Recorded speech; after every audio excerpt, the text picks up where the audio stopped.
میں جا کر کے کس طرح بیٹھنا چاہیے، کس پیر پہ زیادہ زور دینا چاہیے، میرے نبی نے یہ تک بتا دیا۔ حضور فرماتے ہیں جب تم بیت الخلا میں بیٹھو تو الٹے پیر پہ زور دے کر اپنا وزن ڈال کر کے بیٹھا کرو۔ بیت الخلا میں جانے سے لے کر بستر پہ جانے تک کا پورا قانون عطا فرما دیا ہے۔ کوئی سیریل والا ہمیں کیا سکھا سکتا ہے؟ ہمارے نبی نے ہمیں سب سکھایا۔ حضور نے تو ہمیں یہ بھی سکھا دیا ہے کہ اگر کھانے کے بعد تمہارے دانتوں میں گوشت پھنس جائے تو خلال کیسے کرنا چاہیے، میرے نبی نے یہ تک سکھا دیا ہے۔ کوئی اتنی باریکی سکھانے والا؟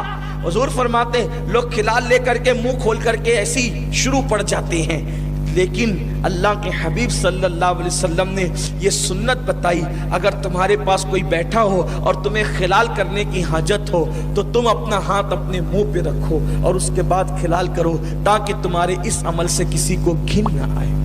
حضور علیہ السلام نے تو کھجور کھانے کا طریقہ تک بتا دیا ہے کہ جب تم کھجور کھاؤ تو منہ کی گٹلیاں نکال کر برتن میں مت رکھو بلکہ باہر رکھو، اور پہلے تو کھجور ایسے کھاؤ کہ منہ سے گٹلی نکالنے کی ضرورت ہی پیش نہ آئے۔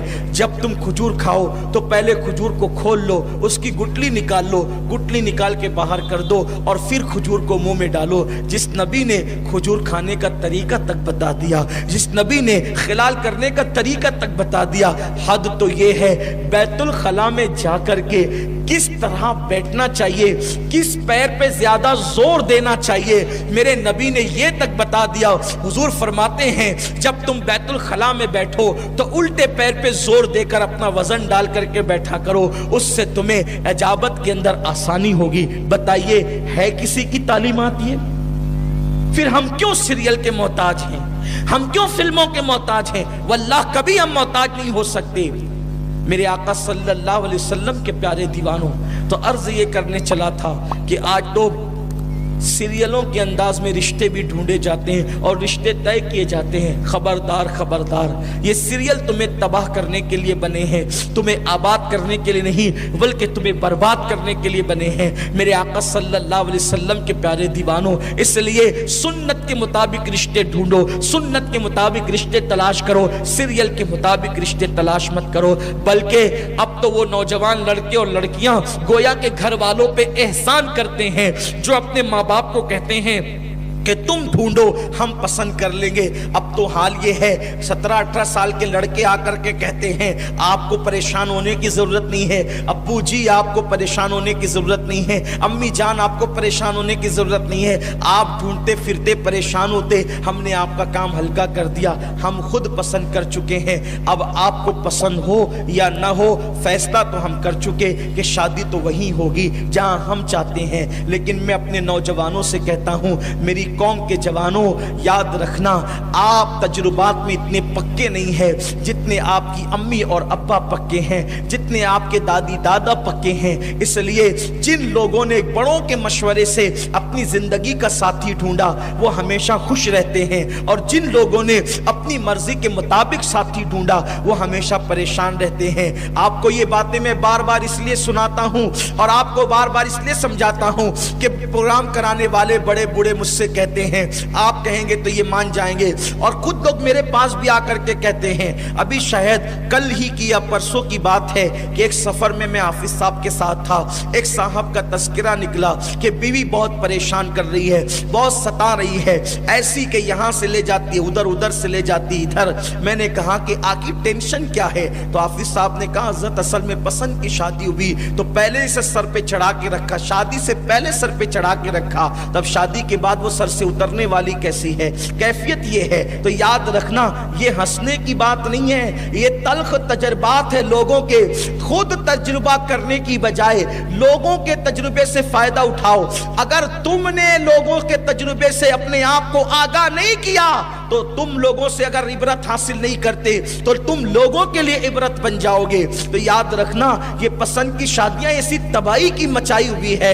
جب بات کیا ہوتی ہے اس کو بہلانے پھسلانے کے لیے خوب للو پپو کرتے ہیں، ایسا جی ویسا جی، یہ جی وہ جی، آپ کے لیے ایسا ویسا، تارے توڑ کے لائیں گے، چاند بچھا دیں گے، یہ کر دیں گے، نئی دنیا بسا دیں گے، یہ کر دیں گے، وہ کر دیں گے، خوب باتیں ہوتی ہے۔ اب جب وہ سر پہ چڑھ گئی یا وہ سر پہ چڑھ گیا تو تو اب شادی اگر ہو بھی گئی تو نبھا بڑا مشکل ہوتا ہے، اس لیے کہ قرآن کہتا ہے الرجال قوامون علی النساء کہ مرد عورتوں پہ حاکم ہے۔ جب اس کو پہلے سے جی جی حضوری کی عادت پڑ گئی تو پھر وہ اب شادی کے بعد آپ کی سننے والی کب ہے؟ میرے آقا صلی اللہ علیہ وسلم کے پیارے دیوانوں، یہ بات بھی یاد رکھیں، اللہ کے رسول صلی اللہ علیہ وسلم فرماتے ہیں بیوی کے ساتھ اس نے سلوک کرو، لیکن جو اپنی بیوی کا غلام بن جائے اللہ اس کے رسول نے اس پہ لعنت فرمائی ہے۔ جورو کا غلام بننا بھی جائز نہیں ہے اور بیوی پہ ظلم کرنا بھی جائز نہیں ہے۔ اسلام مذہب اعتدال ہے۔ تو ڈھونڈنے میں جو آپ کی چوائس ہے اس میں آپ تھوڑا سا نیچے آئیں، زمینی حقائق کی طرف آئیں، اپنی زندگی کی طرف آئیں، زندگی کے لیے کون مفید ہو سکتا ہے اس کی طرف آئیں، زندگی کے لیے کون مضر ہو سکتا ہے اس سے بچنے کی کوشش کریں۔ صرف سفید رنگ یہ کیا ہے؟ اور آپ کو بتاؤں، کوئی رنگ اچھا نہیں ہوتا، کوئی رنگ برا نہیں ہوتا۔ سب سے خاص بات، کوئی رنگ اچھا نہیں ہوتا اور کوئی رنگ برا نہیں ہوتا، سب رنگ اللہ کے، سب رنگ اللہ نے بنائے۔ ایک دن ہارون رشید کے دربار میں 2 کنیزیں لائی گئی،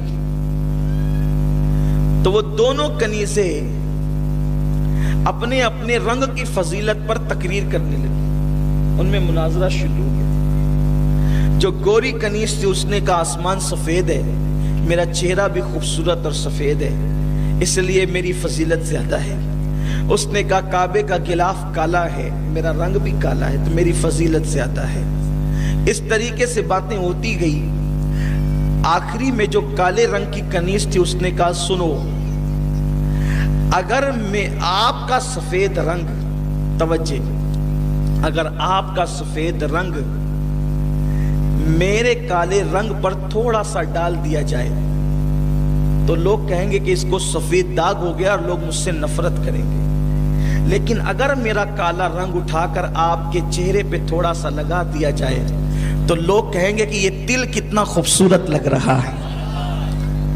تو بات یہ ہے، لوگ رنگ کے چکر میں پڑے ہوئے ہیں، یہ رنگ چاہیے۔ ارے رنگ مت دیکھ، ڈھنگ دیکھ، صورت مت دیکھ، سیرت دیکھ۔ آپ نے نہیں سنا حضرت رابعہ بصری، قد چھوٹا ہے، رنگ سانولا ہے، لیکن کردار کیا ہے کہ حج کے لیے جاتی ہے تو کعبہ استقبال کے لیے آتا ہے، کعبہ استقبال کے لیے آتا ہے، اور پھر وہ کعبے سے مخاطب ہو کے کہتی ہے اے کعبہ تو کیوں آ گیا؟ میں تجھے دیکھنے نہیں بلکہ میں تو تیرے رب کا دیدار کرنے آئی۔ شان ہے، چھوٹے قد کی ہے، رنگ سانولا ہے۔ حضرت بایزید بستامی ہر قدم پہ 2 رکعت نفل ادا کرنے کے لیے جاتے ہیں کعبۃ اللہ شریف۔ دیکھا تو حقیقت کعبہ غائب تھی، ایک ہے کعبہ اور ایک ہے کعبے کی حقیقت، ایک ہے انسان اور ایک ہے انسان کی حقیقت۔ انسان کو سب دیکھتے ہیں، حقیقت انسان کو کوئی نہیں دیکھتا۔ حقیقت انسان کیا ہے؟ حقیقت انسان کیا ہے؟ کبھی آپ نے دیکھا یہی انسان ہے جس کو آپ نے کرسی پہ بٹھا رکھا ہے، بول رہا ہے، ایک وقت آئے گا کہ یہ بولے گا نہیں، ایک وقت آئے گا یہ دیکھے گا نہیں، ایک وقت آئے گا یہ ہاتھ کی حرکت نہیں کرے گا، ایک وقت آئے گا یہ پڑھے گا نہیں۔ آپ کیا کریں گے؟ اب پھر کرسی پہ بٹھائیں گے؟ نہیں۔ آپ کیا کریں گے؟ پھر محفل میں بلائیں گے؟ آپ کیا کریں گے؟ پھر تقریر کے لیے اٹھائیں گے؟ نہیں۔ جس دن یہ بولنا بند کر دے گا جنازے میں رکھ کے شہر خاموشہ لے جائیں گے۔ ارے آنکھیں ہیں، ناک ہے، کان ہے، زبان ہے، ہاتھ ہے، کچھ بھی تو ختم نہیں ہوا۔ کل تک محفل کی زینت تھا، آج قبرستان کیوں لے جا رہے ہو؟ کیا ختم ہو گیا؟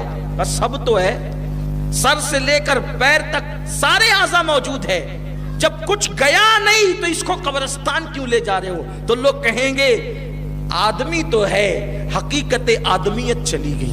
وہ کیا ہے؟ اسی کو روح کہتے ہیں۔ روح دکھتی نہیں، لیکن جب تک ہے انسان سب کچھ کر سکتا ہے. جس دن روح چلی گئی اس دن وہ کچھ نہیں, سارے اعضاء ہونے کے بعد وہ کچھ نہیں کر سکتا. تو ایسے ہی ایک کعبہ ہے جس کو دیوار کہتے ہیں, اور ایک حقیقت کعبہ ہے, ایک روح کعبہ ہے. تو وہ کیا ہے, وہ سب نہیں دیکھ پاتے. تو حضرت بایزید نے دیکھا کہ کعبہ تو ہے مگر حقیقت کعبہ نہیں ہے. تو عرض کرنے لگے کعبے کی حقیقت کہاں چلی گئی, حقیقت کعبہ کہاں چلی گئی؟ تو آواز آئی وہ تو رابعہ بصری کا طواف کرنے گیا ہے. یہ ہے رنگ کیسا ہے, رنگ کیسا ہے لیکن کردار کیسا ہے, رنگ کیسا ہے لیکن شان کیسی ہے. تو آج کل یہ رنگ کے چکر کو ختم کیا جائے, کہیں تو ہم کچھ اپنی سوجھ بوجھ کا مظاہرہ کریں.